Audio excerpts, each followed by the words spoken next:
guys, welcome to my YouTube channel. ഞാൻ ഇത്രയും നേരം ബിഗ് ബോസിൻ്റെ ഇത് കണ്ടുകൊണ്ടിരിക്കുകയായിരുന്നു കേട്ടോ. പക്ഷേ ഞാൻ നേരത്തെ ലൈവ് കണ്ടുകൊണ്ടിരുന്ന സമയത്ത് എനിക്ക് വിട്ടുപോയ കുറേയധികം കാര്യങ്ങൾ ഇപ്പോഴാണ് എനിക്ക് കണ്ടപ്പോൾ മനസ്സിലായത്. ഉച്ചയ്ക്ക് ഞാനിത് കാണുമ്പോൾ ഞാൻ ഓർക്കുമായിരുന്നു, ഈ യമുന റാണിക്ക് എന്ത് പറ്റി, what coconut she is talking, why she is shouting, എന്തോ ആകെ പ്രശ്നമാണ്, തകർപ്പാണ്, പ്രശ്നത്തോടെ പ്രശ്നമായിരുന്നു യമുന റാണിക്ക്. എനിക്കിപ്പോഴാണ് കാര്യം മനസ്സിലായി. യമുന റാണിക്ക് വേണമായിരുന്നു ആ ക്യാപ്റ്റൻ, അത് കൊടുത്തില്ല. അതിൻ്റെ ദേശമാണ്, അതിൻ്റെ ദേഷ്യമാണ് യമുന റാണി കാണിച്ചത്. കുറച്ച് പോയിന്റ്സ് നോട്ട് ചെയ്ത് വെച്ചിട്ടുണ്ട്, നമുക്കത് വെച്ചൊന്ന് പറഞ്ഞുതരാം. എനിക്ക് അതിനകത്ത് ഇഷ്ടപ്പെട്ട കുറച്ച് പോയിന്റ്സിൽ മെയിൻ പോയിന്റ് എന്ന് പറഞ്ഞാൽ സെക്ഷൽ ഫ്രസ്ട്രേഷനെ പറ്റി ഒരു ഡിസ്കഷൻ നമ്മുടെ യമുന റാണി നടത്തുകയാണ്. സെക്ഷൽ ഫ്രസ്ട്രേഷൻ ഉണ്ട് എന്ന് 23 വയസ്സുകാരി ഒരു പെണ്ണ് പറഞ്ഞു.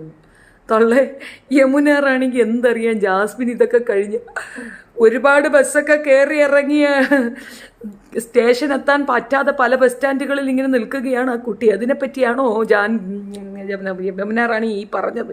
ഏതായാലും ആ പോയിന്റ് ഒരു വാല്യൂഡ് പോയിന്റായിട്ട് എടുത്തുകൊണ്ട് വന്നു. അതൊരു ജനറേഷൻ ഗ്യാപ്പായിട്ട് മാത്രം ഞാൻ മനസ്സിലാക്കുന്നു. ഹായ് കത്തുമോൾ, അപ്പോൾ അതൊരു ജനറേഷൻ ഗ്യാപ്പാണ്.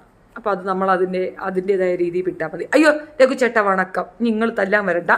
രഘുചേട്ടനും ജാസ്മിനും ഒരുപോലെയാണെന്നാണ് പറയുന്നത്. കാരണം ഒരേ രീതിയിലാണ് അവരുടെ അപ്രോച്ച് എന്നാണ് പറയുന്നത്. നമ്മുടെ ഗ്രൂപ്പിൽ നമ്മളെ ഭയങ്കരമായിട്ട് അറ്റാക്ക് ചെയ്യുന്നത് രഘുചേട്ടനാണ്. ഈ രഘുചേട്ടനാണെങ്കിൽ പറയുന്നത് മുഴുക്ക ജാസ്മിൻ കപ്പ് കൊണ്ടുവരുമെന്നാണ്. എനിക്കറിയത്തില്ല ഈ ജാസ്മിൻ എന്തോ കൈവശം ചെയ്തു കൊടുത്തിട്ടാണ് പോയിരിക്കുന്നതെന്ന് എനിക്ക് മനസ്സിലാവുന്നുണ്ട്. കപ്പ് കിട്ടും എന്നുള്ള ഒരൊറ്റ കാരണം കൊണ്ടും.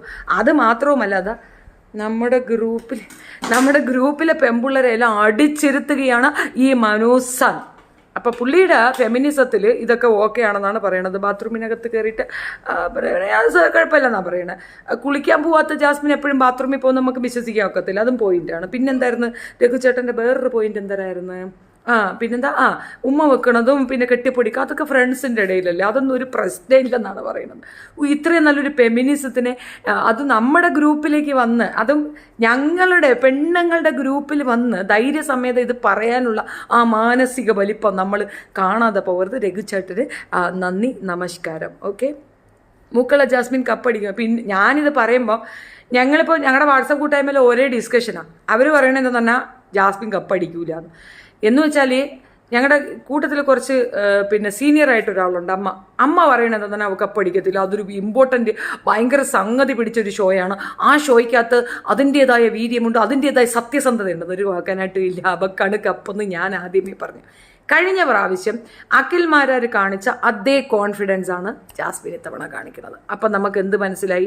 ജാസ്മിൻ അല്ലാതെ വേറെ ആർക്കെങ്കിലും അവിടെ ഇങ്ങനെ ഒരു ഇൻഫർമേഷൻ പോയാൽ അപ്പന് ബ്ലോക്ക്, അപ്പുപ്പന് ബ്ലോക്ക് എന്ന് പറഞ്ഞ് പോയിട്ടില്ല. അപ്പോൾ അതിൻ്റെ അർത്ഥം എന്തുവാണ്? ഗപ്പ് അവർക്കെന്ന് നേരത്തെ തീരുമാനിച്ച് വെച്ചിരിക്കുന്നു എന്ന് ചുരുക്കം. അപ്പോൾ അതിനകത്ത് തർക്കം വേണ്ട. അമ്മ വെറുതെ എൻ്റെ കൂടെ മല്ല് പിടിക്കേണ്ട, രഘുചേട്ടൻ ഒട്ടും മല്ല് പിടിക്കേണ്ട. നിങ്ങൾ രണ്ടുപേരും എന്ത് പറയാലും ഞാനിത് സമ്മതിച്ചു തരത്തില്ല. ഗപ്പ് അവക്ക് പോരെ. Toxic people will win always, so Mookala will win. Exactly, അതിനകത്ത് എന്താ ഡൗട്ട്? അവക്ക് തന്നെയാണ് വിൻ. ഇനി നമ്മുടെ ഷായി എണ്ണം പോകുന്നുണ്ട്, എനിക്കത് കേട്ടപ്പോൾ സങ്കടമായി. ഷായി എണ്ണനും കൂടെ അരക്കപ്പ് കൊടുക്കണം, അരക്കപ്പ് അവക്കും അരക്കപ്പ് ഇവക്കും. അത് ഇപ്പം ഈ സായി എണ്ണ അതിനകത്ത് കയറിയുള്ള പ്രശ്നം എന്താണെന്നറിയാമോ?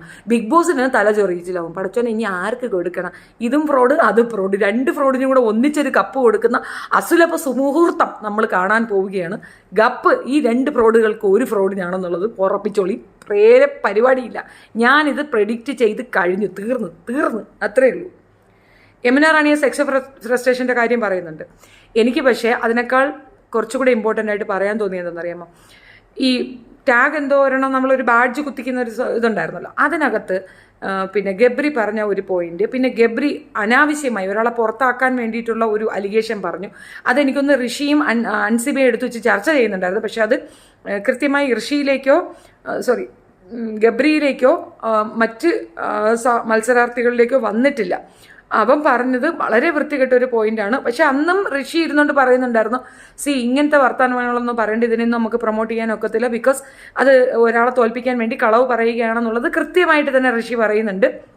അതിൻ്റെ കൂടെ രണ്ടാമത് വീണ്ടും അത് റിപ്പീറ്റ് ചെയ്യുന്നുണ്ട്. എനിക്ക് ഇയാളെ തൊടുന്നത് ഇഷ്ടമില്ല, ഇയാളെൻ്റെ ദേഹത്ത് തൊട്ട് അവിടെ പോയി കഴുകണം, അല്ലെങ്കിൽ കൈ തൊട്ടാൽ കൈ കഴുകണം എന്നൊക്കെ പറയുന്നത് ഭയങ്കര റോങ് സ്റ്റേറ്റ്മെൻറ്റാണ്. എനിക്ക് തോന്നുന്നു മോഹൻലാൽ അത് കുറച്ചുകൂടെ എക്സ്പ്ലെയിൻ ചെയ്ത് ഗബ്രിക്ക് കൊടുക്കുമെന്ന് തോന്നുന്നു. എന്നാൽ ഗബ്രി കപ്പ് വിൻ ചെയ്യാനല്ല അവിടെ നിൽക്കുന്നതെന്ന് ഓപ്പണായിട്ട് പറഞ്ഞിട്ടുണ്ട്.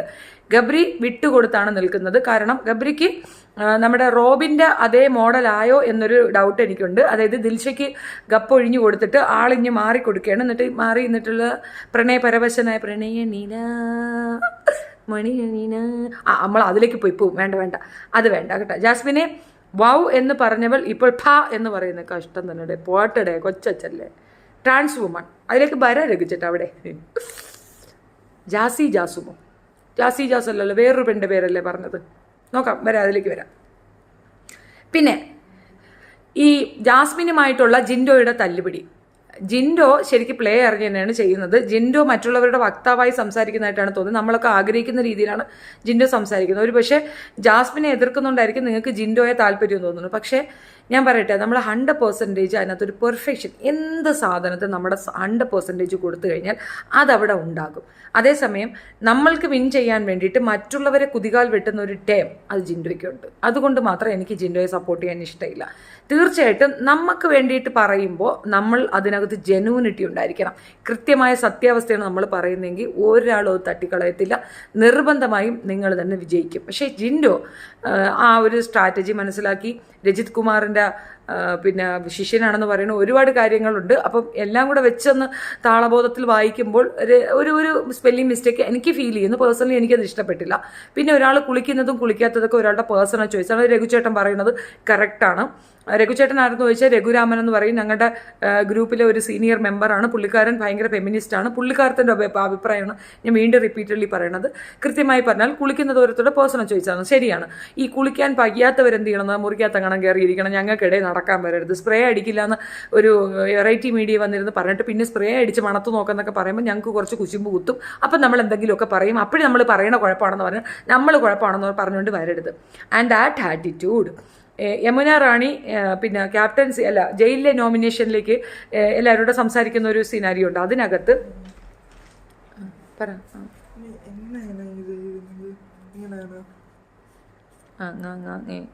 കറക്റ്റാണ്. എനിക്കിത് കൺഫ്യൂഷൻ ഉണ്ട്. ഞാൻ പിന്നെ പറഞ്ഞുതരാം. ഓക്കെ, പിന്നെ പറഞ്ഞുതരാം. ഫ്ലോ അങ്ങ് പോയി, മറന്നുപോയി. ഈ താങ്ക് യു. അയ്യോ മുത്തിയാ, സോറി ഡേ, ഞാൻ ട്യൂഷൻ എടുത്തോണ്ടിരിക്കുകയാണ്. അതിൻ്റെ ഇടയിൽ കൂടെ വന്നു അതുപോലെ മാച്ചള പറയാൻ വന്നത് മറന്നുപോയി. യമുനയുടെ പവറിൻ്റെ കാര്യമല്ല, മറ്റേ ജയിൽ നോമിനേഷൻ വിഷയത്തിൽ യമുന റാണി ഒരു സ്റ്റേറ്റ്മെൻറ്റ് പറയുന്നു. അതായത് സെക്ഷൽ ഫ്രസ്ട്രേഷൻ്റെ കേസാണ് യമുന റാണി എടുത്തിടുന്നത്. അതാണെന്നാണ് എൻ്റെ ഓർമ്മ. കറക്റ്റാണ് അല്ലല്ലോ, ശ്രീരേഖയല്ലേ പറഞ്ഞത്? സെക്ഷൽ ഫ്രസ്ട്രേഷൻ യമുന റാണിയെ പിന്നെ നോമിനേറ്റ് ചെയ്യുന്നുണ്ട് ജാസ്മിൻ. അപ്പോഴാണ് ഈ ഫ്രസ്ട്രേഷൻ്റെ കേസ് എടുത്ത് വെച്ച് പറയണത്. നിങ്ങൾ എന്തൊക്കെ പറഞ്ഞു, നിങ്ങൾ അങ്ങനെ പറഞ്ഞു, നിങ്ങൾ ഇങ്ങനെ പറഞ്ഞു, നിങ്ങൾ ആന പറഞ്ഞു, നിങ്ങൾ ചക്ക പറഞ്ഞു എന്ന്. നിങ്ങൾ പ്രതീക്ഷിച്ചോളൂ, അവൾ പുറത്തേക്ക് വരുമ്പോൾ അവൾ പറയാൻ ഉദ്ദേശിക്കുന്നത് ആദ്യം എന്നെ അറ്റാക്ക് ചെയ്യും. PWD മോള് വെളിയിൽ വന്നിട്ട് ആദ്യം എന്നെ അറ്റാക്ക്, എന്നിട്ട് പറയും തരത്തള്ളേ നിങ്ങളൊരുത്തിയാണ് ഇതെല്ലാം മാനിപ്പുലേറ്റ് ചെയ്ത് വേറെ രീതിയിൽ കൊണ്ട്, നിങ്ങൾ കല്ലിയാണ്, നിങ്ങൾ മറ്റതാണ്, നിങ്ങൾ മറിച്ചതാണ്, കാക്കനാട്ടാണെന്ന് പറഞ്ഞിട്ട് ആ പെണ്ണ് വന്ന് പച്ചക്ക് എന്നെ പറയുക. എനിക്കൊരു തർക്കമില്ല. എന്താണെന്നറിയാമോ, യമുന പറഞ്ഞ പോയിൻറ്റ്സ് ജാസ്മിൻ്റെ വിഷയത്തിൽ കൃത്യമായിരുന്നു. പക്ഷേ ജാസ്മിൻ അത് വേറെ രീതിയിലാണ് കൊണ്ടുപോയത്. ആദ്യത്തെ പ്രാവശ്യം യമുന ജാസ്മിന് സപ്പോർട്ടീവായി സംസാരിച്ച യമുനയെ ഇപ്പോൾ ശത്രുപക്ഷത്തേക്ക് കൊണ്ടെത്തിച്ചിട്ടുണ്ട്. എന്താണ് യമുന? ഞാനത് കണ്ടില്ല കേട്ടോ. യമുന എന്തുകൊണ്ട് റിവേഴ്സ് ഗിയർ അടിച്ചു എന്നുള്ളത് എനിക്ക് മനസ്സിലാവുന്നില്ല. ശ്രീരേഖ ഞാൻ പറഞ്ഞേ അയ്യേ എന്നാണ് എനിക്ക് അവളുടെ ഓരോ ആറ്റിറ്റ്യൂഡും ഫീൽ ചെയ്യുന്നത്. പിന്നെ അവളൊരു എക്സ്പ്ലനേഷന് വേണ്ടിയിട്ട് ജിൻഡോയെ പിടിച്ചിരുത്തിയിട്ട് കോമഡി പീസായിരുന്നു അത്. ആ ഒരു സെക്ഷൻ കാണേണ്ടതാണ്. ജിൻഡോയെ പിടിച്ചിരുത്തി ജിൻഡോയുടെ അടുത്തുള്ള കാര്യങ്ങൾ പറയുന്നതാണ്. ജിൻഡോയുടെ പ്രശ്നങ്ങൾ ഇങ്ങനെ പറഞ്ഞുകൊണ്ടിരിക്കുകയാണ്. എനിക്കിതിങ്ങനെ കുറേ എക്സ്പീരിയൻസ് ഉണ്ട് കേട്ടോ. ഞാൻ ആരുടെടുത്തെങ്കിലും ഈ കാര്യം ഒന്ന് പറയാനായിട്ട് പോകുമ്പോൾ, നമ്മുടെ പ്രശ്നങ്ങൾ പറയാൻ പോകുമ്പോൾ അവിടുന്ന് ഒരു 100 പ്രശ്നം ഇങ്ങോട്ട് വരുന്നേക്കാം. നമ്മൾ എന്തിനടാ ഈ പ്രശ്നം പറയാൻ പോയെന്നൊരു ഫീലിംഗ് എനിക്കും ഉണ്ടാകാറുണ്ട്. അവസാനം ബിഗ് ബോസ് ആണ് അത് കുറച്ച് ഓക്കെ ആക്കി കൊടുത്തതെന്ന് തോന്നുന്നു. ചേച്ചി മൂക്കള ജാസ്മിൻ പുറത്തു വന്ന് പറയും ഇതൊക്കെ സ്ട്രാറ്റജിയാണെന്ന്. കറക്റ്റ്, അത് ആണ്. മാങ്ങ ആന മാങ്ങ തേങ്ങ എന്നൊക്കെ വീഡിയോ ചെയ്യും അവൾ. അല്ല, ആൾക്കാരെ മുൻപൊക്കെ മാനിപ്പുലേറ്റ് ചെയ്യാൻ മിടുക്കലാണ്. അല്ല, വേറൊരു കാര്യമുണ്ട്. ഇപ്പോൾ തന്നെ അഫ്സലിൻ്റെ വോയിസ് നിങ്ങൾ കേട്ടോ. അഫ്സലിൻ്റെ വോയിസിൽ അഫ്സൽ എന്താ പറയണത്? സ്ട്രാറ്റജി ആണെങ്കിൽ ഓക്കെ, അത് പുറത്തു വന്ന് എന്നോട് പറഞ്ഞ് എന്നെ കൺവിൻസ് ചെയ്യണം, എന്നാൽ മാത്രമേ ഞാൻ ഓക്കെ ആവും, അല്ലെങ്കിൽ എനിക്ക് പ്രോബ്ലം ഉണ്ട് എന്ന് വെച്ചാൽ അത് ഗെയിമാണെന്ന് അവൾ പുറത്തുനിന്ന് പറഞ്ഞാൽ തീരാവുന്ന പ്രശ്നമേ ഉള്ളൂ എന്നാണ് ചുരുക്കം. അപ്പോൾ അതിനകത്ത് നമ്മൾ ഇനി കൂടുതൽ ഇതും സദാചാരവാദം ഒന്നും പറയാൻ വേണ്ട. അതിനകത്ത് കുറച്ച് സദാചാരവാദം പറയാൻ തക്ക ലെവലുള്ളത് ശ്രീരേഖയും പിന്നെ യമുന റാണിയാണ്. അവർ രണ്ടുപേരും ആദ്യം ശ്രീരേഖ പറഞ്ഞു എന്നുള്ളത് വസ്തുതയാണ്. അത് പറയുമ്പം യമുന റാണി എന്നുകൊണ്ട് പറയേണ്ടത് ശ്രീരേഖ ആദ്യം പറഞ്ഞിരുന്നു ഇവരെ പറ്റി മോശം പറഞ്ഞിരുന്നു എന്നുള്ളത് വാസ്തവമാണ്. പക്ഷെ അത് പറയുമ്പോൾ ഞാൻ അങ്ങനെയൊന്നുമില്ല, ഭയങ്കര ഡീസൻ്റ്. ഇപ്പം ആ ഒരു ജോയിൻറ്റ് വെഞ്ചർ ഓക്കെ ആണെന്ന് തോന്നുന്നു ശ്രീരേഖയ്ക്ക്. അപ്പോൾ ശ്രീരേഖയുടെ ഇരട്ടത്താപ്പാണ് അവിടെ കാണുന്നത്. ശ്രീരേഖ പ്ലേയിൽ നിന്ന് വ്യത്യാസപ്പെട്ട് വേറെ എങ്ങോട്ടോ പോകുന്നുണ്ട്. എനിക്ക് മനസ്സിലാവാത്തൊരു കാര്യമാണ് കേട്ടോ. Every one says the same story. അതായത് ജാൻമണി പറയുന്നത്, ഞാൻ ബിസിനസ് ക്ലാസ്സിൽ സഞ്ചരിക്കുന്നവളാണ്, ഞാൻ ബിസിനസ് ക്ലാസ്സിലാണ് ഞാൻ ട്രാവൽ ചെയ്യുന്നത്, and I am not in a third class refrigeration. എന്തൊക്കെയാണ് പറയുന്നുണ്ട്, വായിക്കാത്ത നിരക്കെ ഇട്ടിട്ടാണ് ആൾ സംസാരിക്കുന്നത്. ഈ ഫിനാൻഷ്യൽസ് ഇത് വെച്ചിട്ടാണോ ഒരാൾ ഇത് നിശ്ചയിക്കുക? ഒരാളുടെ പിന്നെ സ്വഭാവം, അയാളുടെ ആറ്റിറ്റ്യൂഡ്, നിലപാടുകൾ, ഇത് വെച്ചല്ലേ ഒരു മനുഷ്യൻ്റെ ക്യാരക്ടർ ഇതുണ്ടാക്കുക? അയാളുടെ പേയ്മെൻറ്റ് ടൈംസ് വെച്ചിട്ടാണോ? ഒരിക്കലുമല്ല, എനിക്കങ്ങനെ തോന്നുന്നില്ല. ഈവൻ അംബാനിയുടെ ഇളയ മകൻ ഒരു സ്റ്റേറ്റ്മെൻറ്റ് പറയുന്നുണ്ട്, എൻ്റെ അമ്മമ്മ ഒരു ബ്രാഹ്മണ സ്ത്രീ ആയിരുന്നു എന്ന്. ഈ നാട്ടിലെ ഏറ്റവും വലിയ പണക്കാരനാണ് അംബാനി. ആ ഫാമിലിയിലുള്ള ഇളയ മകന് എൻ്റെ അമ്മമ്മയായിരുന്നു, നല്ല നിലപാടുള്ളൊരു സ്ത്രീയാണെന്ന് പറയാൻ തോന്നിയില്ല. പകരം അയാൾ പറഞ്ഞത് അതൊരു ബ്രാഹ്മണ സ്ത്രീയായിരുന്നു. എന്ന് വെച്ചാൽ പറയാതെ പറയുന്നൊരു കാര്യം, തങ്ങളെക്കാൾ ഇമ്പോർട്ടൻ്റ് ബ്രാഹ്മണർക്ക് ഉണ്ട് എന്നുള്ളതാണ്. ആ ഒരു ടേമാണ് ജാൻമണിയുടെ ഈ ഒരു ഫിനാൻഷ്യൽ കണ്ടീഷൻ വെച്ചിട്ടുള്ളൊരിത്. ഞാൻ ബിസിനസ് ക്ലാസ്സിൽ ട്രാവൽ ചെയ്യാൻ, എക്കണോമിക് ക്ലാസ്സിൽ ഹൗ കംസ്? ഞാനൊരു 6 പാസ്പോർട്ടെങ്കിലും മാറിയിട്ടുണ്ടാവും ട്രാവലിംഗ് തന്നെ. പക്ഷേ ഞാൻ ഏറ്റവും കൂടുതൽ ചൂസ് ചെയ്യുന്ന എക്കണോമിയാണ്. സ്റ്റാമ്പ് കുത്താൻ സ്ഥലമില്ലാണ്ടാണ് ഇത് മാറ്റുക, പിന്നെ റിന്യൂവലും ഇതും കൂടെ ചേർത്തിട്ട്. അപ്പം അത്രത്തോളം ട്രാവൽ ഞാൻ ചെയ്തിട്ടുണ്ട്. പക്ഷേ ഇന്ന വരെ ഒരു പ്രാവശ്യം, അതായത് ഞാൻ എൻ്റെ ഡെലിവറി ടൈമിൽ മാത്രം ഞാൻ എമിറേറ്റ്സിൽ ബിസിനസ് ക്ലാസ്സിൽ വന്നു. കാരണം അതൊരു കൺസീവ് ആയതുകൊണ്ട് എനിക്ക് സ്പെഷ്യൽ കെയർ വേണമെന്നുള്ളതുകൊണ്ട് അന്നോടെ ഞാൻ നിർത്തി. സത്യം പറഞ്ഞാൽ ഏറ് പിടിച്ചിരിക്കുന്ന കുറേ മൃഗങ്ങളായിട്ടാണ് എനിക്ക് ഈ ബിസിനസ് ക്ലാസ് തോന്നിയിട്ടുള്ളത്. അതേസമയം എക്കണോമി നമ്മൾ പൊളിക്കും. അമ്മാതിരി ഫ്രണ്ട്ലിയാണ് എല്ലാവരും, ഭയങ്കര ഹെൽപ്പാണ്, സപ്പോർട്ടീവാണ്. സോ ഞാൻ ഭയങ്കര കംഫർട്ട് എക്കണോമി ക്ലാസ്സിലാണ്. എന്താണ് ഈ ക്ലാസ് വ്യത്യാസം എന്താണ് എനിക്ക് മനസ്സിലാവുന്നില്ല. അതുപോലെ എമിറേറ്റ് ഞാൻ ചൂസ് ചെയ്യാറേ ഇല്ല. എൻ്റെ റീസൺ ഈ ഹയർ ക്ലാസ്, അപ്പർ ക്ലാസ് എന്നുള്ള ഒരു കാറ്റഗറി അവിടെ വരുന്നതുകൊണ്ടാണ്. പിന്നെ അതേപോലെ തന്നെ അൻസിബ എന്തോ സംതിങ് ആണെന്നൊരു തോന്നലാണ് കയറി. ഞാൻ ശ്രീരേഖ സെയിം മാനറിലാണ് സംസാരിക്കുന്നത്. I M something special, I M that, എനിക്ക് അവിടെ എല്ലാവരും ഈക്വൽ ആണെന്ന് വെരി ബിഗിനിങ്ങെ പറഞ്ഞൊരു സാധനമാണ്. അവിടെ ആരും വളരില്ല. എനിക്ക് അതിനകത്ത് എടി പൊടി എടാ പോടാ വിളികൾ മാത്രമാണ് കുറേ വൾഗറായിട്ട് ഫീൽ ചെയ്യുന്നത്. കാരണം ഒരു ഏജിന് കുറച്ച് ഉയർന്നവരെ ഒരു റെസ്ട്രിക്ഷനൊക്കെ കൊടുക്കാം, ഒരല്പം മാന്യതയൊക്കെ ആവാം. കാരണം നമ്മളിപ്പോൾ വിളിച്ചു അങ്ങ് പോവൂ എന്നല്ലല്ലോ, നമ്മൾ 90 ഡേയ്സും 100 ദിവസം അവിടെ നിൽക്കണം ഇല്ലേ? അപ്പോൾ നമുക്ക് വീണ്ടും ഇവരെ കാണേണ്ടി വരും. അപ്പോൾ നമ്മൾ ഈ വിളിച്ചത് നമുക്ക് വീണ്ടും അത് പ്രോബ്ലമായിട്ട് വരും. So be careful. അതാണ് നമ്മൾ ആദ്യമേ വിജിലൻ്റ് ആകേണ്ടത്. ഈ നിൽക്കുന്നവരുമായിട്ട് നമ്മൾ എത്ര ശണ്ട കൂടിയാലും നമ്മൾ അവിടെ തന്നെ നിൽക്കണം. അപ്പോൾ നമ്മൾ അതിന് ആദ്യം തന്നെ ഒരു തടയിട്ട് കൊണ്ട് വേണം നമ്മൾ സംസാരിക്കാൻ. നമുക്ക് പോയിന്റ്സ് പറയാം. അത് ഒരാളെ ഇകഴ്ത്താൻ വേണ്ടിയിട്ട് അയാളെ തേർഡ് ക്ലാസ് എന്ന് പറഞ്ഞ് ഇകഴ്ത്തി അല്ലെങ്കിൽ എടി പൊടി എന്ന് വിളിച്ചിട്ട് ഋഷി ഭയങ്കര ബോറായിട്ട് തോന്നി എനിക്ക്. ഇന്ന് ഋഷിയുടെ ആറ്റിറ്റ്യൂഡ് കില്ലർ ആറ്റിറ്റ്യൂഡായിട്ട് തോന്നി. ഭയങ്കരമായിട്ട് ദേഷ്യം പിടിച്ചു. ഒരു മിസ്അണ്ടർസ്റ്റാൻഡിംഗ് ആണ് അവർക്കിടയിലുള്ളത്.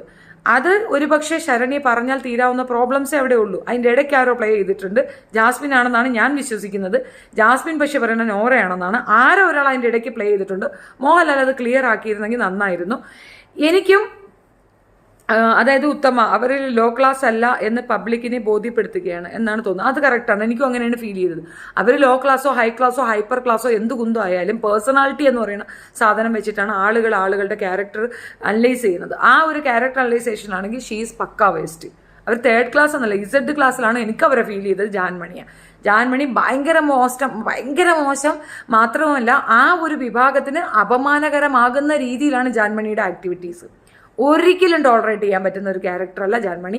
എനിക്കതാണ് ഫീൽ ചെയ്തത്, എൻ്റെ പേഴ്സണൽ ഫീലിംഗ് ആണ് കേട്ടോ. പിന്നെ ഗബ്രിയെ മേക്കപ്പ് ഇടുന്ന സമയത്ത് ഗബ്രി പറയുന്നുണ്ട്, അയാളുടെ ഉള്ളിലുള്ള ആ കൃത്യമായ സാധനം പറയുന്നുണ്ട്. ജാസ്മിൻ ഒരു പക്ഷേ അതൊരു ലൈറ്റനായിട്ടാണ് എടുത്തിട്ടുള്ള ആ റിലേഷൻഷിപ്പ്, ബിക്കോസ് അത് അവളുടെ ഗെയിം സ്ട്രാറ്റജി തന്നെയാണെന്ന് നമുക്ക് മനസ്സിലാവുന്നുണ്ട്. പക്ഷേ ഗബ്രി ഈസ് ഡാം സീരിയസ്. ആ ചെറുക്കനെ ലോസായി. ഇതിനകത്തൊരു ക്രിമിനൽ മൈൻഡ് ജാസ്മിൻ കളിച്ചിട്ടുണ്ട്. ഒന്നാമത്തെ കാര്യം, ഒരു മനുഷ്യൻ്റെ അവൻ്റെ ഫീലിങ്സിനെ വെച്ച് കളിയാക്കിയിട്ടുണ്ട്. സെക്കൻഡ് തിങ്, നല്ലൊരു പ്ലെയറിനെ പ്ലേ ചെയ്യാൻ അനുവദിക്കാതെ വീട്ടിൽ നിന്ന് പുറത്തു പോകുന്ന നിലയിലേക്ക് കൊണ്ടെത്തിച്ചിട്ടുണ്ട് രണ്ടുപേരെ. അത് ഗെയിം സ്ട്രാറ്റജി അതല്ല, അത് ക്രിമിനലിസമാണ്. അത് തീർച്ചയായിട്ടും ജാസ്മിൻ ചെയ്തിട്ടുണ്ടെന്നാണ് ഞാൻ മനസ്സിലാക്കുന്നത്. സങ്കടം തോന്നുന്നു കേട്ടോ ചെറുക്കൻ അത് പറയുന്നത് കേൾക്കുമ്പോൾ. അവൻ ഉമ്മ കൊയ്ക്കുന്നു, കടിക്കുന്നു, അവനത് ലൈറ്റായിട്ട് എടുക്കാൻ പറ്റുന്നില്ല. ഒരു പക്ഷേ അഫ്സലിൻ്റെ കൂടെ നടന്ന് പുരോഗമനവാദം തലയിൽ കയറിയ ജാസ്മിന് ഇങ്ങനെയായിരിക്കും എല്ലാവരുമായിട്ട് ഇടപെടുന്നത്. അഫ്സൽ സൂക്ഷിച്ചോ, നിന്റെ കൂടെ ഉള്ളവർ കൂട്ടുകാർക്കിടയിലും അവൾ ഈ ഒരു ഫ്രണ്ട്ഷിപ്പ് ഡെവലപ്പ് ചെയ്ത് കൊണ്ടുവരും. ദിസ് ഈസ് കാൾഡ് ഫ്രണ്ട്ഷിപ്പ് എങ്കിൽ you boost it, no problem. നമ്മളത് അക്സെപ്റ്റ് ചെയ്തു. ഞാൻ അക്സെപ്റ്റ് ചെയ്തു പോരെ. അവർ എപ്പോൾ വയലൻ്റ് ആവുമെന്ന് ചിന്തിക്കാനേ പറ്റില്ല. യമുനയെ നോമിനേറ്റ് ചെയ്തത് ഗബ്രി. അത് ഞാൻ നോട്ട് ചെയ്ത് വെച്ചൊരു പോയിന്റാണ്. തീർച്ചയായിട്ടും എന്തുകൊണ്ട് യമുനയെ ഗബ്രി നോമിനേറ്റ് ചെയ്തെന്ന് പറഞ്ഞു കഴിഞ്ഞാൽ ജാസ്മിൻ നോമിനേറ്റ് ചെയ്തു, അത്രയേ ഉള്ളൂ. ജാസ്മിൻ അവിടെ വേണ്ടെന്ന് പറഞ്ഞാൽ വേണ്ട, വേണമെന്ന് പറഞ്ഞാൽ വേണം, നിൽക്കാൻ പറഞ്ഞാൽ നിൽക്കും, നടക്കാൻ പറഞ്ഞാൽ നടക്കാം. അപ്പിയിടാൻ പോലും ജാസ്മിൻ പറഞ്ഞാൽ അവൻ കേൾക്കുള്ളൂ. അമ്മ അതിലൊരു ഹെൻ പെക്കഡായിട്ട് മാറിയിട്ടുണ്ട് മിസ്റ്റർ ഗബ്രി, ക്യാരക്ടർലെസ് എഡിയായിട്ട്. പിന്നെ അഫ്സലിനെ പറ്റി ഞങ്ങളുടെ ഗ്രൂപ്പിൽ ഒരാൾ പറഞ്ഞിട്ടുണ്ട്, അത് നല്ല കുടുംബമാണ്, നല്ല അത്യാവശ്യം എഡ്യൂക്കേഷൻ ക്വാളിഫിക്കേഷനൊക്കെ സൂപ്പറാണ്, സൂപ്പർ എന്നാണ് പറയണത്. എൻ്റെ പൊന്നു പെണ്ണെ, സെറ്റിലായി സ്വസ്ഥമായി ജീവിച്ചവനെ മനസ്സിലാക്കി അവൻ അത്രയും സ്നേഹമുള്ളത് കൊണ്ടാണ് ഇത്രയും പേര് തള്ളി പറഞ്ഞിട്ട് അവൻ കൊണ്ട് നടക്കുന്നത്. എന്നിട്ടും നിനക്കത് മനസ്സിലാകാതെ ഈ പറയുന്ന 1 കോടി രൂപയ്ക്ക് വേണ്ടിയിട്ട് നീ നശിപ്പിച്ച് കളഞ്ഞത് എന്താണെന്ന് നിനക്ക് പതിയെ മനസ്സിലാകും എന്ന് ഞാൻ വിചാരിക്കുന്നു. ഇനി നശിപ്പീരല്ല എങ്കിൽ പോലും ഭാവിയിൽ നശിക്കാൻ ഉദ്ദേശിക്കുന്നത് അഫ്സലാണ് എന്നുള്ളത് എനിക്ക് മനസ്സിലാകുന്നുണ്ട്. So that was my point. ചേച്ചി, ഗബ്രിക്ക് ഒന്നും അറിയൂലെന്ന് പറയരുത്. ഇവനും ഒരു ഇൻഫ്ലുവൻസർ അല്ലേ? അവന് മൂക്കള ജാസ്മിൻ്റെ A to Z ഹിസ്റ്ററി അറിയില്ലേ? ഇല്ല, ചാൻസ് കുറവാണ്. എന്താണെന്നറിയാമോ, നോറയും ജാസ്മിനും കൂടെ തല്ലുപിടികൂടുന്നു. ആ സമയത്ത് നോറ പറയുന്നുണ്ട്, നിനക്ക് ഇൻസെക്യൂരിറ്റി ഫീൽ ചെയ്യുന്നുണ്ട് എന്നെ കാണുമ്പോൾ എന്ന് പറയുന്നുണ്ട്. അപ്പോൾ ഗബ്രി ചോദിക്കുന്നൊരു ചോദ്യമുണ്ട്, എന്തിനാ ഇവളെ കാണുമ്പോൾ അവൾക്ക് ഇൻസെക്യൂരിറ്റി വരുന്നതെന്ന്. അവിടെ ആലോചിച്ചോ, അവർ തമ്മിൽ ടാങ്കോയിൽ ഒന്നിച്ച് പ്രോഗ്രാം പ്ലേ ചെയ്തവരാണ്. അവരുടെ കസ്റ്റമേഴ്സ്, അതായത് പൈസ എറിയുന്ന കസ്റ്റമേഴ്സിനെ അങ്ങോട്ടും ഇങ്ങോട്ടും വെച്ചു മാറാനായിട്ടൊരു ശ്രമം നടത്തുകയോ അതിനകത്ത് പിടിവലിയോ ഊന്നക്കായ്ക്ക് വേണ്ടിയിട്ട് അടിയടക്കുകയോ ഒക്കെ ചെയ്തിട്ടുണ്ട്. ഇവർ തമ്മിൽ ഭയങ്കര വഴക്കായിരുന്നു ടാങ്കോയിൽ. ആ വിഷയം ഇവൾ പുറത്തു വിടുമെന്നുള്ള ഭയത്തിലാണ് ജാസ്മിൻ നോറയെ ഇത് ചെയ്യുന്നത്. പിന്നെ നോറ പറഞ്ഞൊരു കാര്യം ഓർമ്മയുണ്ടോ, മറ്റേ ഫോൺ നമ്പറിൻ്റെ കേസ്, ഫോൺ നമ്പർ ആ വിഷയമാണോ അത് പറയുന്നില്ല.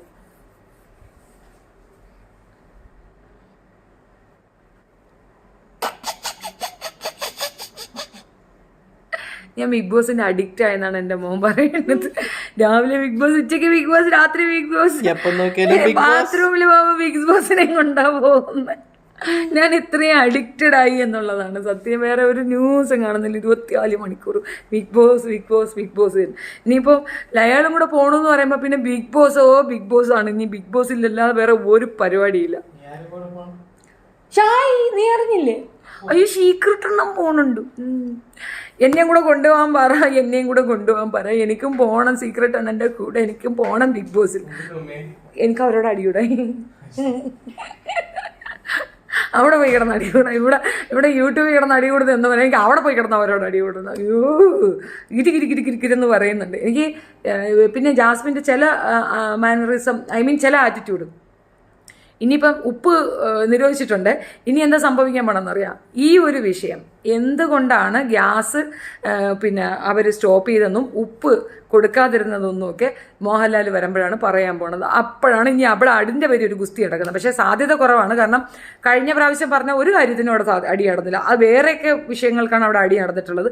ഇനി ലാലു വന്നിട്ട് ഈ കാര്യം കൂടെ പറയുകയാണെങ്കിൽ അതിൻ്റെ പേരിൽ ഒരു മുട്ടൻ ലഹള അവിടെ എക്സ്പെക്റ്റ് ചെയ്തോളൂ. അൻസിബ വേസ്റ്റാണ്, വേസ്റ്റ് എടുത്ത് തൂര കളയേണ്ട സാധനം തന്നെയാണ്. എനിക്കങ്ങനെയാണ് ഫീൽ ചെയ്തത്. എക്കോണമി ക്ലാസ്സിനെ കന്നുകാലി ക്ലാസ് എന്ന് വിശേഷിപ്പിച്ച തരൂരിനെ വെറുതെ ഓർമ്മിപ്പിച്ചു. അയാൾക്ക് ഭ്രാന്ത്. ഒരു പണിയില്ലേ?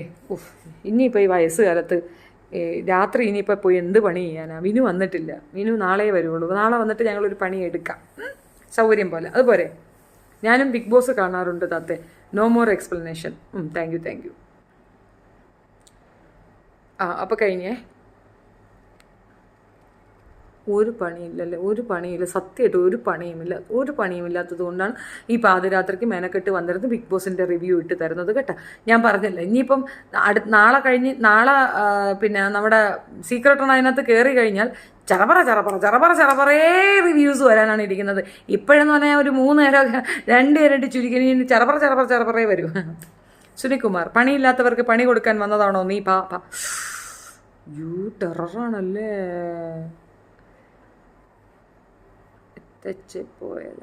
ഇട്ടേച്ച് പോയതാണല്ലോ വിനു ബ്രോ. ആണാ? ഇട്ടേച്ച് നിന്റെ അമ്മയെടുത്ത് വന്ന? ഞാനറിഞ്ഞില്ല. എൻ്റെ വിനു ഇവിടെ ഉണ്ടെങ്കിൽ വേറെ ഏതെങ്കിലും വിനു നിൻ്റെ അമ്മയുടെ അടുത്ത് വന്നിട്ട് ഷെഫീനയുടെ കെട്ടിയവനാണെന്നൊക്കെ പറഞ്ഞു. ഇല്ല, എനിക്കതിനകത്ത് ഉത്തരവാദിത്വമൊന്നും തരാനൊക്കത്തില്ലട ചെറുക്ക. നീ മമ്മിയോട് കാര്യമായിട്ട് ചോദിക്കും. മമ്മി വല്ല ശങ്കരനെ, കോവലിനെ, കോമാനെയൊക്കെ വിളിച്ച് കയറ്റിയിട്ട് വിനു ആണെന്നെങ്ങാനും പറഞ്ഞു കാണും. വെറുതെ ഇരിക്കും, പടക്കക്കിടയ്ക്ക് എക്സ്പ്ലനേഷനും കൊണ്ട് എൻ്റെ അടുത്ത് വരല്ലേ. ചേച്ചി, കബീഷ് ജാസ്മിനെ പുറത്ത് വരുമ്പോൾ പ്ലേറ്റ് മാറ്റും. തീർച്ചയായിട്ടും മാറ്റും. ഇപ്പോഴവൻ പറയണതൊക്കെ മാറ്റും. അവൻ മാത്രമല്ല, ഈ ഭൂലോകം എല്ലാം മാറും. ആകെ എൻ്റെ ചാനലിൽ മാത്രം ഈ വ്യൂസ് ഇവിടെ കിടക്കും. ഐ മീൻ ഈ വീഡിയോസ് എല്ലാം ഇവിടെ കിടക്കും, എൻ്റെ ചാനലിൽ കിടക്കും. ബാക്കി സർവത്ര എണ്ണവും ഡിലീറ്റ് ചെയ്യും. തർക്കിക്കേ വേണ്ട. BP ഉള്ളത് കൊണ്ടാവും ജാസ്മിന് പെട്ടെന്ന് ദേഷ്യം വരുന്നെന്ന് ഒരിക്കൽ പറഞ്ഞിട്ടുണ്ട്. പാരി, ആരടാ നീ? വീട്ടിൽ പോയി നോക്കൂ. എന്തുവാ പിള്ളേരെ, നിങ്ങൾ ഉടക്കാണോ? BP ഉള്ളവൻ. എൻ്റെ പൊന്നെ രഘിച്ചേട്ടാ, നിങ്ങൾക്ക് നാണാവുന്നില്ല? നിങ്ങൾക്ക് ഇങ്ങനെ കള്ളം പറയും. നിങ്ങൾക്ക് ഇങ്ങനെ മനസ്സ് വരുന്നവൻ. ഞാൻ ചോദിക്കട്ടെ, സൗഹൃദം എന്ന് പറഞ്ഞാൽ അങ്ങോട്ട് ഇങ്ങോട്ട് കടിച്ചും മണപ്പിച്ചും കളിക്കുന്നതാ? പാതിരാത്രി ഉറക്കത്തിൻ്റെ ഇടയിൽ മറ്റുള്ളവരെ എളിച്ച് മാറ്റി നിർത്തിയിട്ട് അതിൻ്റെ ഇടയ്ക്ക് കുത്തിക്കേറി രണ്ടും കൂടെ കെട്ടിപ്പിടിച്ച് കിടക്കുന്നതിനെ സൗഹൃദം എന്ന് പറയുക? ദാറ്റ് ഈസ് കാൾഡ് സൗഹൃദം. അത് ഒറ്റ ദിവസം കൊണ്ടുണ്ടായ സൗഹൃദം. അസാധ്യം കേട്ടാ. ഇങ്ങനെ വെളുപ്പിക്കാൻ ഭയങ്കര കപ്പാസിറ്റിയാണ്, അപാരം.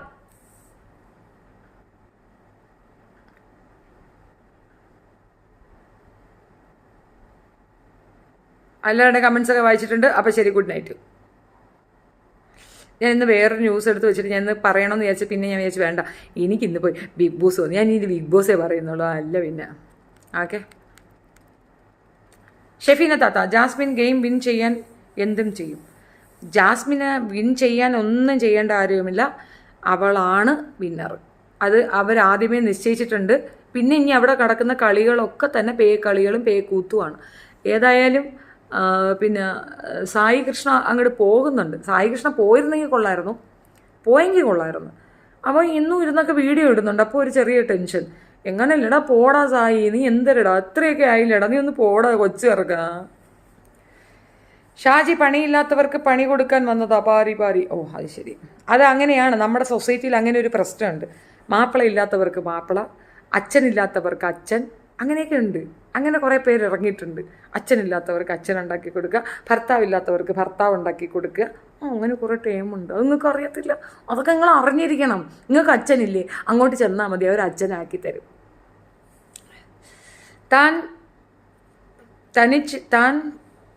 താൻ എന്തുവാടോ, ഒന്നീ മലയാളം എഴുത് അല്ലെങ്കിൽ ഇംഗ്ലീഷ് എഴുത്. താൻ എന്തുകൂടെ താനാ?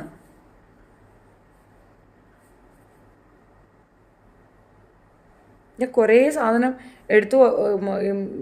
ഓർമ്മിച്ചെടുത്ത് വെച്ചിട്ടാണ് വന്നിട്ടുണ്ടായിരുന്നത്. എനിക്ക് അത് കേട്ട സമയത്തോട്ട് പിന്നെ എനിക്കങ്ങ് മറന്നു പോകും കേട്ടോ. ഞാനതാണ് നേരത്തെ വന്ന് പറഞ്ഞ സമയത്തും ചേട്ടാ ഞാനിത് ഓർത്ത് വെച്ച് പറഞ്ഞതാണല്ലോ എന്നുള്ളത്. ജിൻഡോ വിക്ടിം കാർഡാണ് കാണിക്കുന്നത്. പക്ഷേ ജിൻഡോ കാണിക്കുന്ന വിക്ടിം കാർഡ് പിന്നെ ഒരു കാര്യം കൂടെ പറയാനുണ്ടായിരുന്നു.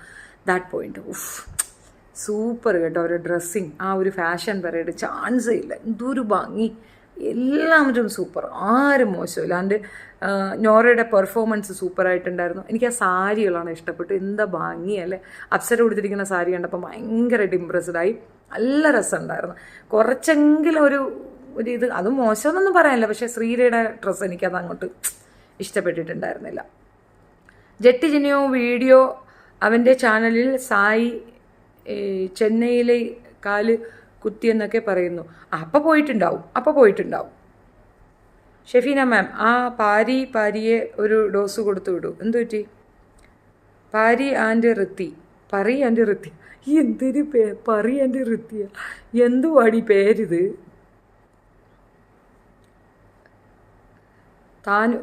തനു ചേച്ചിയുടെ ലൈവ് ഉണ്ട്. ഞാൻ ഈ വെടികളുടെ ലൈവ് ഒന്നും കാണാറില്ല. അതൊക്കെ കാണാൻ ഇഷ്ടപ്പെടുന്നവർ അവിടെ പോയിരുന്ന് കണ്ടു. എനിക്ക് ഈ വെടിക്കേസുകൾ ഇഷ്ടമില്ല. I am not interested. നമ്മളങ്ങനെ വെടികളുടെ ഫാനല്ല. സെൻറ്റർലി ഡിഫറെൻറ്റ്. അത്തരം വെടിക്കേസുകളെ ഞാൻ കാണാറില്ല. വേറൊരു വെടി ഇവിടെ കിടന്ന് കരയുന്ന കണ്ടിട്ടില്ല. ഏറ്റുമാനൂർ ബസ് സ്റ്റാൻഡ് വെടി, ആ വെടിയും ഒരു കാറ്റഗറിയാണ്. രണ്ടിനും ഒരു കാറ്റഗറിയിലേക്ക് റിജക്റ്റ് ചെയ്ത് വെച്ചിരിക്കുകയാണ്. അത്തരം വെടിക്കേസുകൾ ഇവിടെ എടുക്കുന്നതല്ല. മനസ്സിലായോ? അതിൽ കാണാനിപ്പോൾ എന്തോ ഇരിക്കുന്നത്?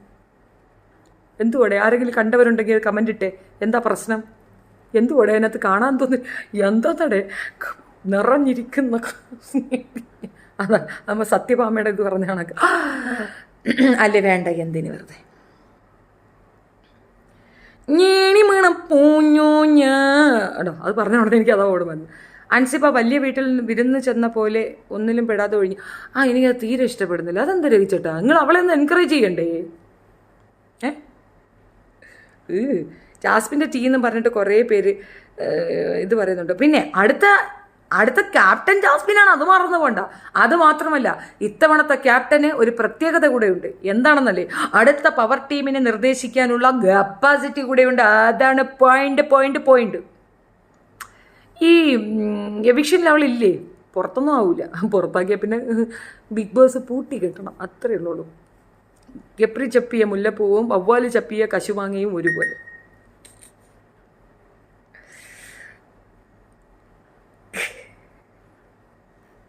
കറക്റ്റാണ്. ലിവിങ് റൂമിലേക്ക് പോയിട്ടാണ് അടി അടക്കുന്നത്. ഞാനിത് അവൻ്റെ ഇത് നോക്കുന്നതാണ് കേട്ടാ.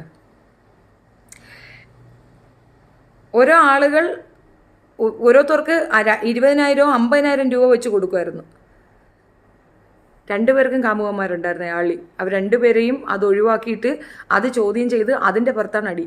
ഊന്നാക്കയാണ് മെയിൻ ആണെന്നാണ് അറിയുന്നത്. പക്ഷെ ഒരു കാര്യമുണ്ട്, ഈ പെൺകുട്ടികളെയൊക്കെ ഈ ഫീൽഡിലേക്ക് കൊണ്ട് കൊടുത്തത് യുവമാർ തന്നെയാണ്. ടാങ്കോ എന്ന ആപ്പ് പരിചയപ്പെടുത്തി കൊടുത്തത് ജിന്ന്, അവൻ്റെ പേര് അങ്ങനെയല്ലേ?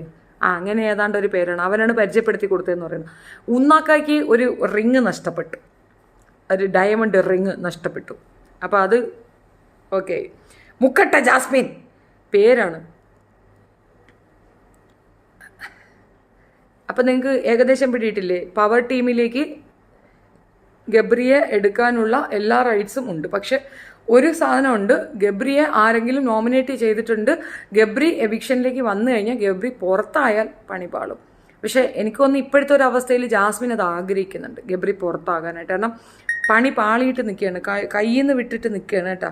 ഭയങ്കര കയ്യിൽ നിന്ന് വിട്ടിട്ട് നിൽക്കുന്ന ഒരു സ്റ്റേജിലാണുള്ളത്. കാരണം അവൾ പറഞ്ഞിട്ടൊന്നും അവന് മനസ്സിലാകുന്നില്ല.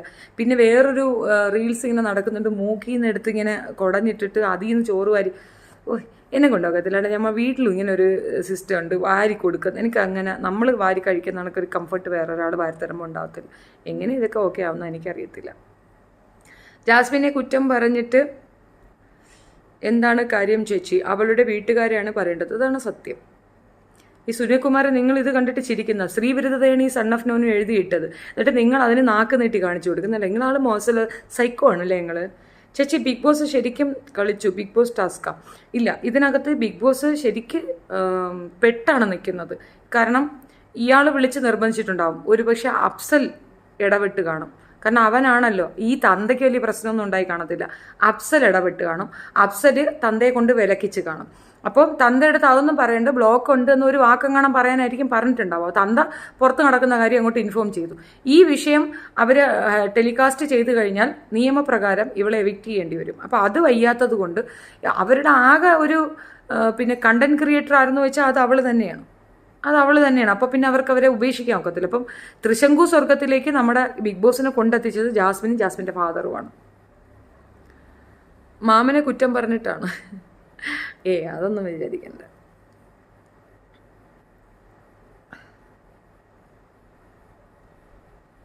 അപ്സര നോമിനേറ്റ് ചെയ്തത് നോറയാണ് അല്ലേ? എനിക്കതിൻ്റെ ഒരു ടെക്നിക്ക് മനസ്സിലായില്ല.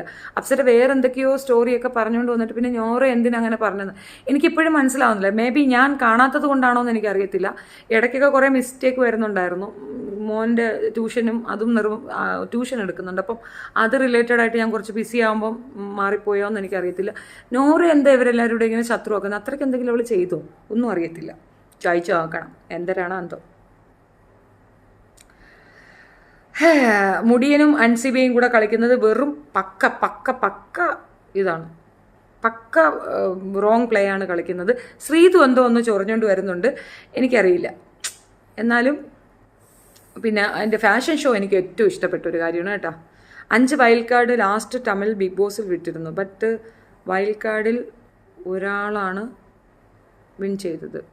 അതുപോലെ ഇപ്പോൾ പോകുന്ന ആളിൽ ഒരാളാകുമോ വിന്നർ? ചാൻസ് കുറവാണ്. ജാസ്മിൻ ആണെന്നാണ് എൻ്റെ പ്രഡിക്ഷൻ. അതാണ്, എനിക്കറിയത്തില്ല. ജാസ്മിൻ ആണ് വിന്നർ എന്നാണ് എനിക്ക് ഫീൽ ചെയ്യുന്നത്.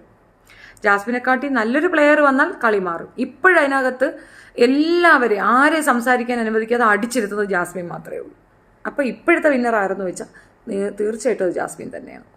ബിഗ് ബോസ് ടാസ്ക് കൊടുത്തേക്കുക. ഈ വട്ടം ക്യാപ്റ്റന് പറയാൻ പറ്റില്ല പവർ ടീമിനെ.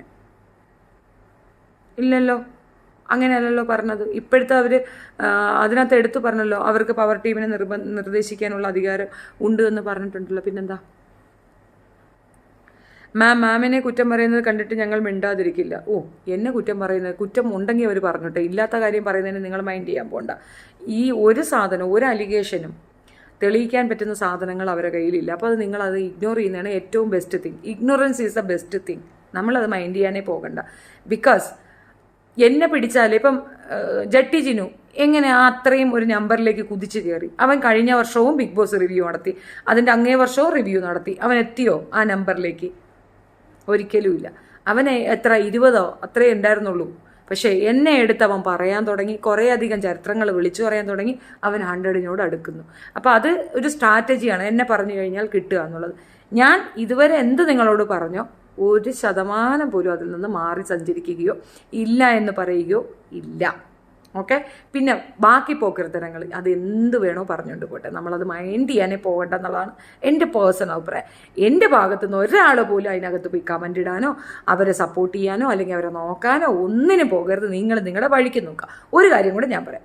എൻ്റെ വീട്ടുകാർ, എൻ്റെ വീട്ടിലുള്ള ഒരാൾ പോലും എനിക്കെതിരെ ഒരു അപശബ്ദം പുറപ്പെടുവിച്ച് നിങ്ങൾ കേട്ടിട്ടില്ല. എൻ്റെ കുഞ്ഞുങ്ങൾ, ഞാൻ സെക്കൻഡ് മാരേജാണ്, എൻ്റെ ഫസ്റ്റ് മാരേജ്, അദ്ദേഹം ജീവിച്ചിരിപ്പുണ്ട്. ഞങ്ങൾ തമ്മിൽ മ്യൂച്വൽ ഇതിലാണ്. മ്യൂച്വൽ ഒന്നും പറയാൻ നോക്കില്ല, ഞാൻ ഫസഹാണ് കൊടുത്തത്, ഞാനാണ് ഫസഹുവാണ് കൊടുത്തത്, അങ്ങോട്ടാണ് കൊടുത്തത്. അങ്ങനെയാണ് ഞങ്ങൾ വേറെ പിരിഞ്ഞത്. ആ ഒരു സാധനം എവിടെയെങ്കിലും പബ്ലിക്കിൽ വന്നിട്ടുണ്ടോ? എവിടെയെങ്കിലും വന്നിട്ടുണ്ടോ? ഇല്ലല്ലോ. പെട്ടിയും കിടക്കയുമായിട്ട് കൊച്ചിന് അച്ഛനെ ഉണ്ടാക്കാൻ ഞാൻ എവിടെയെങ്കിലും പോയതായിട്ട് നിങ്ങൾക്കറിയാമോ? പെട്ടിയും ചുമന്ന് കിടക്കയും ചുമന്ന് കട്ടിലും ചുമന്ന് എവിടെയെങ്കിലും പോയി കൊച്ചിന് അച്ഛനെ ഉണ്ടാക്കാൻ പോയതായിട്ട് നിങ്ങൾക്ക് അറിയുമോ? അറിയും. ഇന്നേ വരെ ഒരു ചാനലിൽ പോലും പോയിരുന്നിട്ട് എൻ്റെ ഭർത്താവ് കുഴപ്പം, എൻ്റെ ഭർത്താവ് ഇല്ല, എൻ്റെ കൊച്ചിനെ കളഞ്ഞിട്ട് പോയി എന്ന് ഞാൻ പറഞ്ഞ് നിങ്ങൾ കേട്ടിട്ടുണ്ടോ? ഞാൻ അങ്ങനെ എന്തെങ്കിലും പറഞ്ഞിട്ടുണ്ടോ? ഇല്ലല്ലോ. ഈ റീസെൻ്റ്ലി മാത്രം ഒരു വീഡിയോ എൻ്റെ സൈഡിൽ നിന്ന് വന്നു. എൻ്റെ വിനുവുമായിട്ട് ഞാൻ പിണക്കത്തിലാണ്, എനിക്കിഷ്ടമില്ല. അത് വേറൊരു വൃത്തികെട്ട, അതും ഒരു പൂള വിറ്റ് ജീവിക്കുന്ന ഒരു സ്ത്രീ അത് പറയുമ്പോൾ എനിക്കത് ഇഷ്ടപ്പെട്ടില്ല. എൻ്റെ ഇഷ്ടക്കേട് ഞാൻ നിങ്ങളോട് ഓപ്പണായിട്ട് വന്ന് പറഞ്ഞു. ആ ഒരു പറച്ചിലിൽ മാത്രമേ എൻ്റെ ഒരു പേഴ്സണൽ ലൈഫ് ഞാൻ നിങ്ങളുടെ അടുത്ത് കൊണ്ടുവന്ന് തന്നിട്ടുള്ളൂ. അത് വിനു വന്നിട്ട് എനിക്കും അവളെ വേണ്ട, ഞങ്ങൾ പിരിയുന്നു എന്ന് അതും കൂടെ വന്ന് പറഞ്ഞിട്ടുണ്ടെങ്കിൽ സെറ്റ്.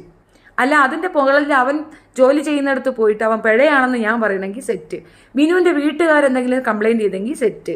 എൻ്റെ ആദ്യ ഭർത്താവ് കംപ്ലയിൻറ്റ് ചെയ്തെങ്കിൽ സെറ്റ്. എൻ്റെ കുഞ്ഞുങ്ങൾ കരയണമെങ്കിൽ സെറ്റ്. എൻ്റെ ഇളയമോൻ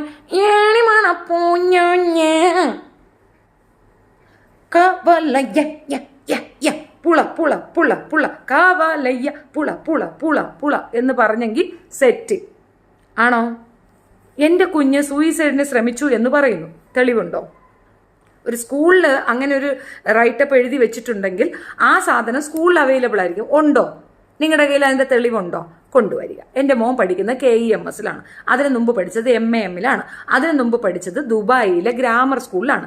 സ്കൂള് എൻ്റെ റിസൾട്ട്, ഡീറ്റെയിൽസ്, നമ്പർ ഉൾപ്പെടെ ഞാൻ നിങ്ങൾക്ക് തരാം. എൻ്റെ കുഞ്ഞ് ഇങ്ങനെ എന്തെങ്കിലും ഒരു രീതിയിൽ പറഞ്ഞിട്ടുള്ളതായിട്ട് നിങ്ങൾ കൊണ്ടുവന്നു കഴിഞ്ഞാൽ ഞാൻ തന്നെ അവനെ അങ്ങ് തല്ലി കൊന്നേക്കാൻ പോരെ. 2 മക്കളുടെ കേസിലും ഇന്ന് വരെ നിങ്ങൾ എത്രയോ പ്രാവശ്യം എൻ്റെ മക്കളെ കണ്ടിട്ടുണ്ട്. അവരെത്ര ഹാപ്പി ആയിട്ടാണ് നിങ്ങളെ വന്ന് പ്രസൻറ്റ്. ഇന്ന് വരെ കരഞ്ഞുകൊണ്ടോ ഞങ്ങളെ ഉപദ്രവിക്കരുത്, ഞങ്ങൾക്ക് ആരുമില്ല, ഞങ്ങൾക്ക് തിന്നാൻ പൈസ ഇല്ല, ഞങ്ങൾക്ക് എന്ന് പറഞ്ഞ് നിങ്ങളടുത്ത് ഇന്ന് വരെ വീഡിയോ ഇട്ടിട്ടുണ്ട് എൻ്റെ മക്കൾ, എൻ്റെ കുഞ്ഞുങ്ങൾ? ഉണ്ടോ? ഇല്ല. പിന്നെ ആരുടെ? ഹൈക്കോടതി ജഡ്ജി ചോദിച്ചാൽ ഷെഫീനെ പറയത്തില്ലല്ലോ. പിന്നെയാണോ എവിടെ കിടക്കുന്ന പൂള വിറ്റുകൊണ്ട് പൂള വിറ്റ് തിന്നുന്ന ഒരുത്തി ഇരുന്നുകൊണ്ട് ആ പറയടി എന്ന് പറയാനായിട്ട് നമുക്ക് അങ്ങനത്തെ യാതൊരു ബുദ്ധിമുട്ടും ഇതുവരെ ഇല്ല. കൊച്ചുങ്ങൾക്ക് അച്ഛനില്ല, കൊച്ചുങ്ങൾക്ക് അച്ഛൻ വേണം, കൊച്ചിൻ്റെ അച്ഛൻ ആരടി? ഞാൻ എൻ്റെ ഉമ്മയെ പിടിച്ച് ഉത്തരത്തിൽ കെട്ടി തൂക്കിയില്ല. എന്തിന്? എവിടെ തള്ള എൻ്റെ അച്ഛൻ എന്ന് ഞാൻ ചോദിക്കേണ്ട ഗതികേട് എനിക്ക് വന്നിട്ടില്ല. എൻ്റെ മക്കൾക്കും ആ ഗതികേടില്ല. അവർക്കറിയാം. അവരുടെ അടുത്ത് ആരെങ്കിലും അല്ലെങ്കിൽ അവർ ചോദിക്കുകയാണെങ്കിൽ ഞാൻ ഉത്തരം പറയാൻ ബാധ്യസ്ഥയാണ്. ആണോ അല്ലയോ അത് കമൻ്റ് ഇട്ടേ. അവർ ചോദിച്ചാൽ അതിന് ഞാൻ ഉത്തരം പറയാൻ ബാധ്യസ്ഥയാണ്. ശരിയല്ലേ? എൻ്റെ മക്കൾ ചോദിച്ചാൽ ഞാൻ അതിന് ഉത്തരം പറയണം. കറക്റ്റല്ലേ? വേറെ ഏതോ പച്ചാളത്തിരുന്നൊരു പേപ്പട്ടി ഇരുന്ന് കുരച്ച ഷെഫീനക്ക് എന്തരം താഴത്തെ പൂട. എന്ത് താഴത്തെ പൂട? ഷെഫീന അന്നും ഇന്നും ഒരേ attitude, the same level, same സംഗതി, സെയിം നിലപാട്, സെയിം ആറ്റിറ്റ്യൂഡ്. ഒരു കടുകിട പിന്നോട്ട് സഞ്ചരിക്കുന്ന സ്ത്രീയേ അല്ല. നിങ്ങൾക്കത് ആണല്ലോ കറക്റ്റായിട്ട് ഇതുവരെ മനസ്സിലായിട്ടില്ലേ? ഇതുവരെ എന്നെ തെറി വിളിച്ച മുത്തിക്കും മുത്തനും മുത്തപ്പനും ഞാൻ തെറി വിളിക്കും. തെറിത്താത്ത തന്നെയാണ്. ഞാൻ പതിവ്രതയാണ്, ഞാൻ തെറിയെ വിളിക്കില്ല, എനിക്ക് തെറി എന്തെന്നറിയില്ല, ഐ ആം വെറി ഫാണി എന്നിട്ട് തുണി പൊക്കി കാണിക്കും. അങ്ങനെ ഞാൻ ഇതുവരെ ചെയ്തിട്ടില്ലല്ലോ. വാ വാ. നീ റസീന പറഞ്ഞൊരു ചോദ്യമുണ്ട്. നിങ്ങൾക്ക് ആദ്യ ഭർത്താവ്, രണ്ടാമത്തെ ഭർത്താവ്, മൂന്നാമത്തെ ഭർത്താവ്, നാലാമത്തെ ഭർത്താവ്, ഈ കൺഫ്യൂഷനൊക്കെ എവിടെ നിന്ന് വരുന്നടേ? ഒരു വ്യക്തിയുടെ കൂടെ എൻ്റെ ഫോട്ടോ നിങ്ങൾ കണ്ടിട്ടുണ്ട്? എൻ്റെ ഫ്രണ്ട്സിൻ്റെ കൂടെ ആയാലും ഏതെങ്കിലും ഒരു ആണുങ്ങളുടെ കൂടെയെങ്കിലും എൻ്റെ ഫോട്ടോ നിങ്ങൾ എവിടെയെങ്കിലും കണ്ടിട്ടുണ്ടോ? ഇത്രയും നാളായിട്ട് സോഷ്യൽ മീഡിയ നിൽക്കുന്ന എനിക്ക് അങ്ങനെ ഒരു ബാലൻസ് ഉണ്ടോ? പക്ഷേ പലരും ആനകളി കളിക്കുന്ന കണ്ടിട്ടുണ്ട് പലവന്മാരെയും കൂടെ. ഉണ്ടോ ഇല്ലയോ? ലോഡ്ജിൽ നിന്ന് പിടിച്ച ചരിത്രമുണ്ട്. ഉണ്ടോ ഇല്ലയോ? ഇമ്മോറൽ ട്രാഫിക്കിന് കേസുണ്ട്. ഉണ്ടോ ഇല്ലയോ? നമ്മുടെ കയ്യിൽ ഇതൊന്നുമില്ല. പിന്നെ പറയാൻ പലതും പറയാമല്ലോ. അതായത് വ്യഭിചരിച്ചതിൻ്റെ പേരിൽ പോലീസ് പിടിച്ച് റിമാൻഡ് ചെയ്ത വ്യക്തികൾ ഇരുന്നു കൊണ്ട് ആ രീതിയിൽ ഒരു രീതിയിലും കേസില്ലാത്ത എന്നെ പറഞ്ഞാൽ നിങ്ങളത് കേൾക്കാൻ പോകരുതെന്ന് മാത്രമേ എനിക്ക് പറയാനുള്ളൂ. Okay, good night. സ്ഥലം മാറുന്നതിനനുസരിച്ച് അർത്ഥ വ്യത്യാസമുള്ള പദമാണ് പൂള. അതാ ഈ സൺ ഓഫ് ഞാൻ വെറുതെ ഓരോന്ന് പറയുന്ന പൂള എന്ന് പറഞ്ഞു കഴിഞ്ഞാൽ കിഴങ്ങ് എന്നാണ് അർത്ഥം. ഗപ്പ. സെറ്റല്ലേ? അപ്പം സെറ്റ് എല്ലാവരും പോയി കിടന്നുറങ്ങി. നാളെ കാണാം കേട്ടോ. മാം പറയുന്നതൊക്കെ സത്യമാണ്. അതുകൊണ്ടാണ് ഇതൊക്കെ കാണുമ്പോൾ പ്രതികരിച്ചു പോകുന്നത്. Sorry ma'am. നോ പ്രതികരിക്കൽ at. Nothing doing. Don't speak. അവർക്ക് വേണ്ടത് അക്സെപ്റ്റൻസ് ആണ്. അതിന് നമ്മളെ കരുവാക്കുന്നു. ആ സാധനത്തിൽ ആ നെറ്റിൽ പോയി ചാടിക്കൊടുക്കരുത്. Ignore it. എനിക്ക് എൻ്റെ ഒപ്പം നിൽക്കുന്ന, എൻ്റെ വാട്സപ്പ് കൂട്ടായ്മയിൽ നിൽക്കുന്ന എൻ്റെ കുട്ടികൾക്ക് പറഞ്ഞു കൊടുത്താൽ മതി. എൻ്റെ കൂടെ നിൽക്കുന്നവർക്ക് മനസ്സിലായാൽ മതി. എനിക്ക് തേർഡ് പേഴ്സൺ അറിയണ്ട. എനിക്ക് പുറത്തുള്ളവരെ അറിയിക്കാൻ എനിക്ക് ഈ സമൂഹത്തിനോടൊന്നും പറയാനില്ല ആ വിഷയത്തിൽ. അത് അവർ തമ്മിലുള്ളതാണ്. ഒരാളുടെയും കുടുംബകാര്യങ്ങളൊന്നും ഞാൻ അഡ്ജസ്റ്റ് ചെയ്യേണ്ട കാര്യമില്ല. എനിക്കത് താല്പര്യമില്ല.